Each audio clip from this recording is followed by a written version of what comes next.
एक बहुत ही अजीब विरोधाभास है कि जिस भारत ने पूरी दुनिया को बचत करने की सीख दी, वहां के लोग आज बचत करने में बहुत पीछे हैं। चाणक्य ने कहा था कि व्यक्ति को कभी भी सारा धन खर्च नहीं करना चाहिए, क्योंकि बुरा वक्त कभी भी आ सकता है। ऐसे समय में आपके द्वारा बचाया गया संचित धन ही आपकी मदद करता है। जो व्यक्ति धन संचित करने में विश्वास रखते हैं, वो कभी भी असफल नहीं होते। लेकिन अब यह धारणा बदल गई है। आजकल लोग अपने क्रेडिट कार्ड्स के जरिए अपनी जरूरतें पूरी करते हैं और उधार लेकर अपने शौक पूरे करते हैं। ये एक हानिकारक सोच है। आपको इसे तुरंत बदलना होगा। अब एक सवाल आपके बारे में और आपके परिवार के बारे में। आपने अक्सर लोगों को यह कहते हुए सुना होगा कि फ्यूचर का ज्यादा टेंशन नहीं लेना चाहिए, यानी भविष्य के बारे में तनाव नहीं लेना चाहिए, जो होगा देखा जाएगा।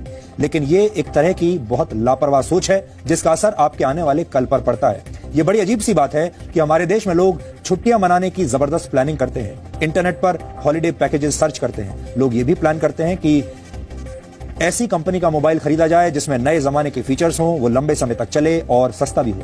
डिनर कहां करना है, कौन सी कार खरीदनी है, मकान कहां पर खरीदना है, इस सब के बारे में लोग गहरी रिसर्च करते हैं। यानी हमारे देश के लोग अपनी मौज मस्ती और लाइफस्टाइल की प्लानिंग तो करते हैं, लेकिन अपने भविष्य की कभी कोई प्लानिंग नहीं करते। उन्हें लगता है कि भविष्य की चिंता करने के चक्कर में वर्तमान खराब हो जाता है। लेकिन इस सच को और इस सोच को बदलने की जरूरत है। रिजर्व बैंक ऑफ इंडिया की एक रिपोर्ट के मुताबिक भारत के सिर्फ 13% लोग ही अपने रिटायरमेंट के लिए सेविंग करते हैं, यानी बचत करते हैं, जबकि 10% लोग अपने रिटायरमेंट के बारे में सिर्फ प्लानिंग ही करते रह जाते हैं, जमीनी स्तर पर कोई बड़ा निवेश नहीं करते। जबकि भारत के 77% लोग अपने रिटायरमेंट के बारे में सोचते तक नहीं। हो सकता है कि आप भी ऐसे लोगों में से एक हों।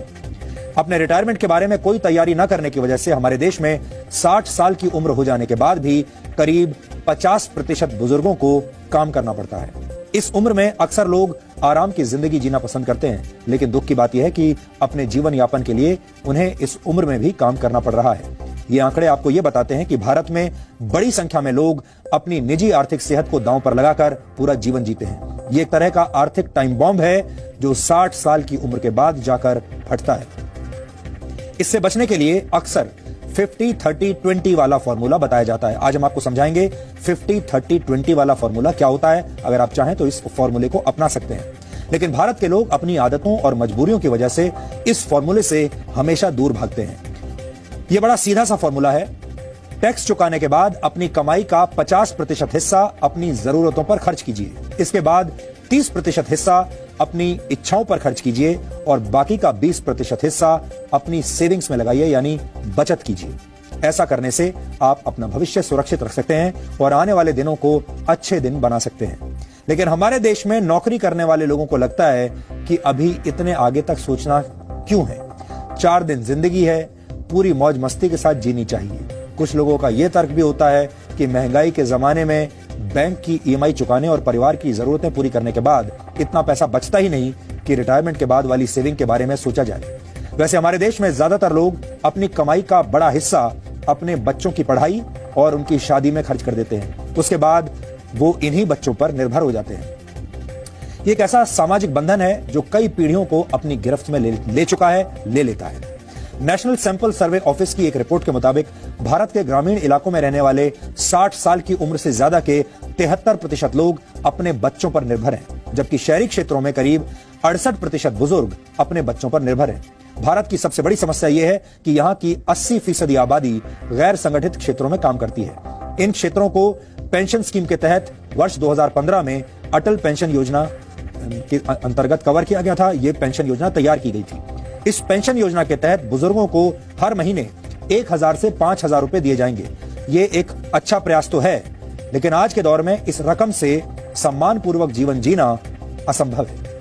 हमने नहीं किया क्योंकि हमारा फ्यूचर प्लान तो हमारे बच्चे थे। लायबिलिटीज इतनी ज्यादा होती है, सोर्स ऑफ इनकम कम होता है और पॉसिबिलिटीज नहीं है जॉब्स की, और तो इस वजह से लोग अपना प्रेजेंट पहले सिक्योर करें, बाद में फ्यूचर देखेंगे। आज में जीने पर यकीन रखने वाले भारतीय अपने भविष्य को मुश्किल में डाल रहे हैं। इसके पीछे लोगों की अपनी दलील भी है, या ये कहें कि भविष्य पर फोकस न करने के 1000 बहाने हैं। लेकिन इस बात को समझने की जरूरत है कि आपकी दलील और तर्कों से भविष्य को सुरक्षित नहीं किया जा सकता। अपने बेहतर भविष्य के लिए आपको बचत करनी ही पड़ेगी। वरना आपकी ये लापरवाह सोच आने वाले कल पर बहुत भारी पड़ेगी। मौजूदा दौर में भारत के 60 वर्ष की उम्र के बुजुर्ग अपनी जिंदगी को जीने के लिए आज भी काम कर रहे हैं। RBI's report, RBI's household financial savings report, only about 24%, 24% population actually lays emphasis on planning for retirement. इसका मतलब है कि a large part, almost 76%, actually does not even plan for retirement. महंगाई के जमाने में बैंकों की किश्त भरते हुए परिवार का खर्च चलाना भले ही मुश्किल काम हो, इसके बावजूद ऐसे लोगों की संख्या भी बहुत है जो अपने भविष्य के बारे में ज्यादा सोचते ही नहीं। इसके अलावा भारत में आज भी लोग अपने बच्चों को अपना इन्वेस्टमेंट प्लान मानकर पूरी कमाई उनके भविष्य के लिए खर्च कर देते हैं। ये वो लोग हैं जिन्होंने वक्त रहते फ्यूचर को नजरअंदाज किया और जब वही फ्यूचर प्रेजेंट बनकर सामने आ गया तो बेबस हो गए और अब गुजारे के लिए बूढ़ी हड्डियों को काम करना पड़ रहा है। कौन रहेगा ये?